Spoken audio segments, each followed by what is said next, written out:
Bonjour Agathe Vauthier.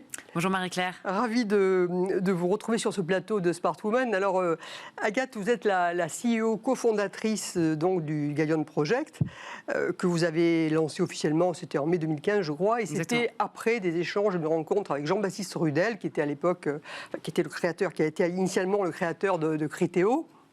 Jean-Baptiste qui est venu d'ailleurs dans cette émission il y a un an, c'était la première, pour parler justement, parce qu'en tant que grand acteur de la tech, parler de sa vision des femmes dans la tech. Alors, ce que je voulais, bon, déjà au départ, pour situer, après on parlera des femmes bien sûr, c'est le sujet principal, mais malgré tout pour situer finalement à quoi correspondait cette volonté de créer le Gallion Project, comment ça fonctionne, en quoi ça consiste exactement. Alors, le Gallion Project, c'est vraiment partie d'une volonté des entrepreneurs de la tech de se fédérer pour s'accompagner les uns les autres. En fait, c'est Jean-Baptiste Rudel qui est à l'initiative, donc avec moi-même, de ce fameux Gallion Project. Et il s'est rendu compte qu'il y avait énormément d'entrepreneurs incroyables qui venaient de la French Tech, qu'on avait beaucoup d'atouts. Et donc, lui, il avait envie de partager son expérience pour que les entrepreneurs puissent voir plus grand, aller plus vite et surtout ne réitèrent pas les mêmes erreurs qu'il avait pu faire lui. Et il avait envie de le faire au sein d'un collectif avec plusieurs entrepreneurs, puisqu'on sait très bien qu'un chemin entrepreneurial, il est singulier, qu'il y a 1000 manières de réussir. Et donc l'idée, c'est de le faire à plusieurs. Et aujourd'hui, qu'est-ce que ça représente? Il y a combien de membres? Alors aujourd'hui, on est 450 membres au sein du Gallion. On est vraiment très concentré sur la tech et l'hypercroissance, puisque pour rentrer au Gallion, il faut avoir levé des fonds. C'est ce qui fait un peu notre singularité.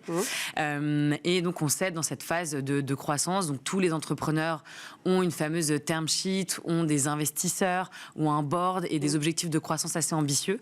Et donc en fait, The Gallion Project, il y a ce réseau d'entrepreneurs de la tech où vous allez trouver toujours un pair avec qui ou une paire avec qui vous allez pouvoir partager, et aussi un think tank dans lequel on réunit un certain nombre d'articles et d'outils pour aider les entrepreneurs dans leur phase d'hypercroissance. D'accord, très bien. Et alors vous me disiez justement, quand on a discuté un petit peu ensemble auparavant, vous me disiez que le montant de la levée de fonds qui était nécessaire, qui était au départ d'1 million, avait été augmenté à 3 millions je crois aujourd'hui, et que de ce fait, comme les femmes lèvent moins de fonds, on le sait pour des tas de raisons, de ce fait, c'était plus compliqué éventuellement d'avoir des femmes au sein du Gallion Project. Alors, parlez-nous de la situation. Que représentent les femmes? Comment ça se passe pour elles? Qu'est-ce que vous avez comme programme spécifique éventuellement? Alors, la situation dans la tech, elle est assez catastrophique. Elle évolue, mais doucement, notamment grâce à nos amis de Sista que vous connaissez bien, Marie-Claire. Tatiana est venue d'ailleurs ici aussi. J'imagine bien que c'était une des premières invitées. Et donc, on sait qu'il y a 2% des fonds qui sont destinés aux femmes. Donc, 2%, c'est rien. C'est-à-dire que ça n'existe pas. Et donc, moi, mon travail au sein du Gallion Project, c'est justement d'inviter ces femmes à rejoindre le Gallion. Donc, moi, j'ai 450 membres. Je dois avoir à peu près 80 femmes. Donc, c'est vraiment pas beaucoup. Ça représente à peu près 20%. Et donc, je pense que il faut vraiment encourager les femmes à venir aussi dans des réseaux qui soient mixtes pour qu'ils puissent échanger sur les bonnes pratiques. Vous avez raison, il faut la mixité pour qu'il y ait des exemples de part et d'autre, que ça ne soit pas uniquement concentré. Exactement, ça leur donne envie, ça leur crée des rôles modèles, et puis j'ai envie de dire dans les deux sens, parce que les hommes aussi ont besoin de rôles modèles féminins, puisqu'on sait que des entreprises menées par des femmes surperforment. Exactement. On a l'index Femina qu'on suit régulièrement.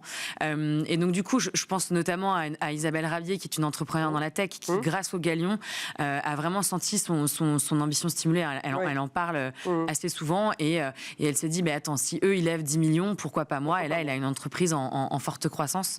Donc voilà, moi, ce que je vois aujourd'hui, c'est que la situation avance doucement.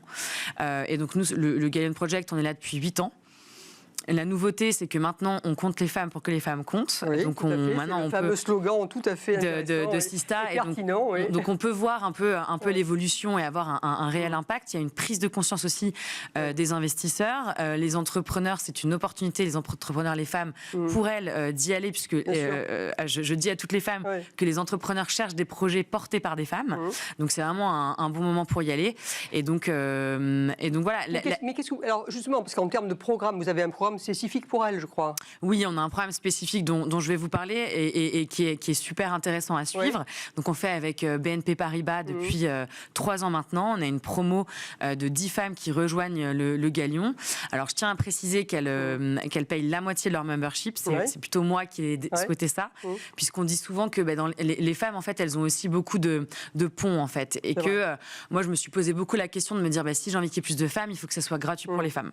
Sauf que je me suis dit, on fait du business, on n'est pas en boîte de nuit, c'est pas gratuit pour les filles. Différent à ce Exactement. Et moi, toutes les femmes entrepreneurs, j'ai posé la question à Rania Belkaya, par exemple, que vous connaissez bien à Céline Azort, elles m'ont toutes dit, on veut être traitées comme les hommes, on veut pas de traitement de faveur. Et donc là, c'est simplement, je leur dis, je vous donne un petit coup de pouce grâce à BNP Paribas qui vraiment est très engagé sur ce sujet-là. Et ainsi, on fait rentrer des femmes davantage dans le Galion. Et la différence qu'on voit en fait entre les hommes et les femmes, c'est que les femmes sont quand même moins en réseau. Je ne sais pas si vous l'avez pu le remarquer, mais les hommes, ils n'ont pas de problème pour aller dîner avec. Pour eux, c'est normal. Et nous, les femmes, c'est vrai que comme ça nous prend beaucoup de temps, toute la partie business, on rentre plutôt à la maison, à aller s'occuper des enfants. Mais il faut aussi un peu prendre du temps pour le réseau, parce que c'est ce qui fait aussi qu'on décolle en fait dans sa boîte et même dans sa carrière.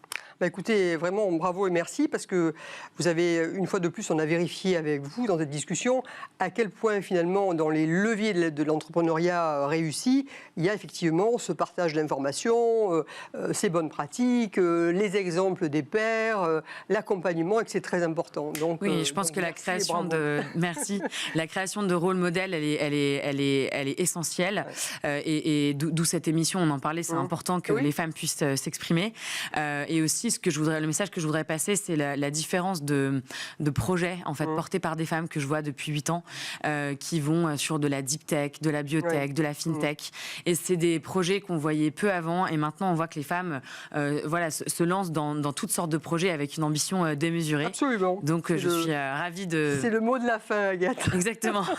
Tout est possible et les femmes peuvent tout faire. Exactement. Merci beaucoup, merci Agathe. Merci Marie-Claire.